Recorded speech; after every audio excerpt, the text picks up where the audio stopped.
disebut politisasi agama, lalu pemerintah melarang nggak berpolitik dengan memberikan partai berlandaskan agama atau berbasis agama? Kan nggak dilarang. Berarti omongan dia 0-0. Kosong plong, nggak bermanfaat sama sekali. Karena partai agama boleh berdiri di sini. Diseret paksa pada akhirnya agama oleh politik. Padahal nggak boleh. Ya, status yang kemudian maha suci agama itu kemudian dibantingkan, dipaksa, diseret paksa masuk ke ruang politik yang rentan kekotoran.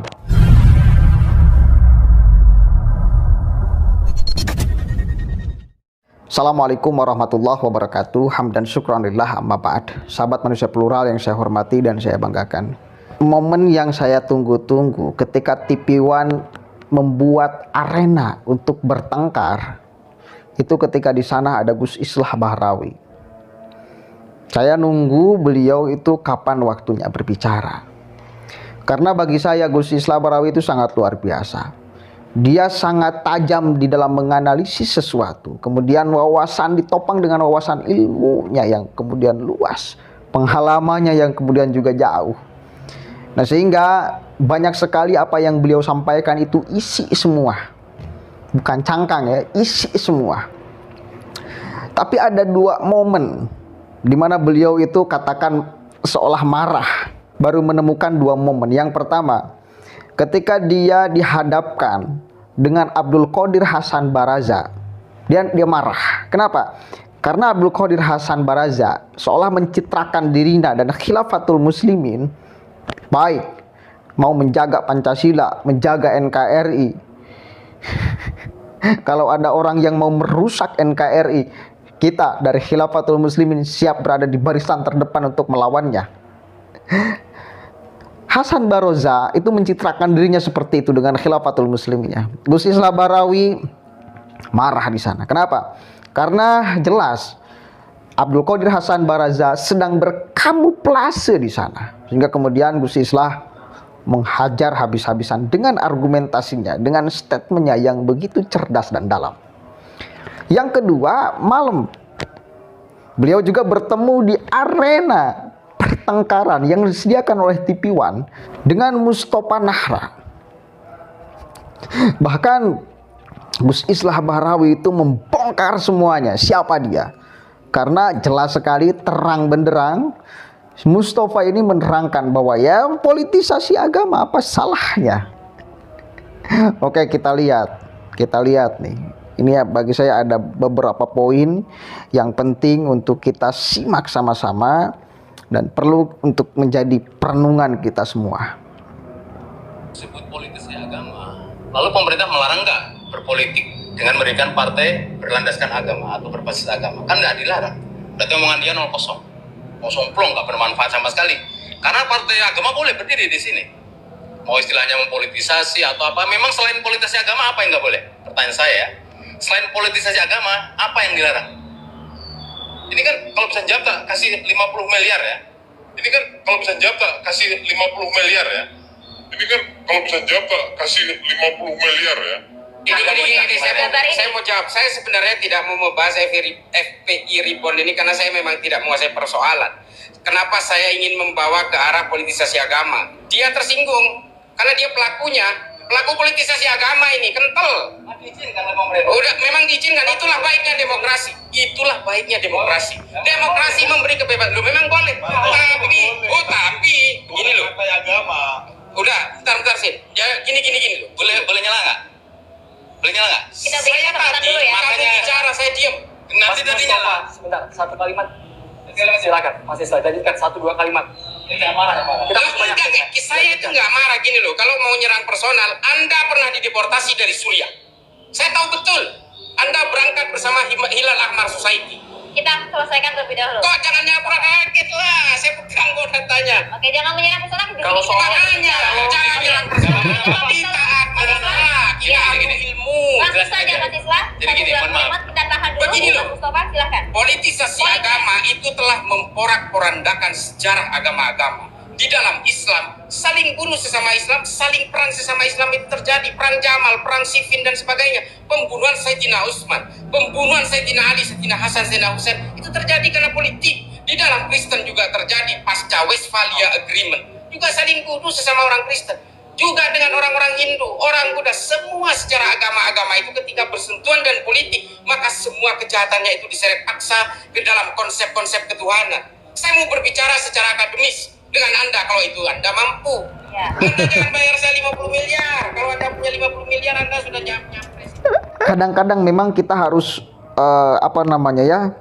sedikit perbedaannya, tapi kita harus bisa membedakan. Seperti politisasi agama tadi. Apakah tidak boleh agama masuk ke ruang-ruang politik? Ya boleh, tetapi secara nilai. Politisi yang kemudian beragama dengan baik, ya dia tidak akan menggunakan agamanya sebagai hanya alat kepentingan sesaat dan kemudian mengedepankan politik sementara agamanya dikerdilkan, tetapi dia hanya akan tampilkan di sikap-sikap politiknya, ya, keadilan, kemanusiaan. Itu kan ya itu yang harus dianjurkan juga oleh agama, kejujuran. Ya. Itu yang kemudian saya kira nilai-nilai agama yang harus meresap ke para politisi. Jadi nilai itu mah sangat bagus. Tapi kalau menggunakan agama hanya untuk kepentingan meraup keuntungan massa, nah ini yang masalah. Karena seringkali pada akhirnya agamanya dikebelakangkan, kepentingan politiknya yang dikedepankan. Ya, dengan bungkus-bungkus agama. Nah ini yang masalah. Akhirnya sekali lagi agama yang begitu suci, yang sangat suci, kemudian dicampur adukan dengan politik yang rentan kekotoran, pada akhirnya kesucian agama itu sedikit demi sedikit itu mengikis. Bahkan tidak ada kesuciannya sama sekali ketika dicampur adukan dengan kekotoran. Itu maksudnya, itu kan sedikit perbedaannya.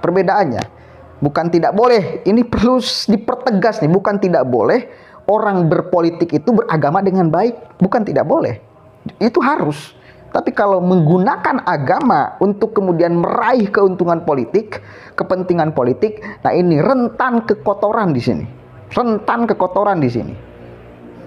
Politisasi agama ini rentan kekotoran. Maka ini yang kemudian Gus Islah Barawi terangkan. Lagi pula, orang dengan menggunakan politisasi agama itu tidak mencerdaskan banyak orang, tidak. Karena memang akan sangat gampang sekali membodohi umat dengan atas nama agama. Sangat gampang sekali. Kenapa? Karena anggapannya ini adalah agama suci. Padahal ini sudah dibumbui dengan aroma-aroma politik. Nah di sini kemudian kerentanan ketidaksucian agama itu hadir. Artinya apa?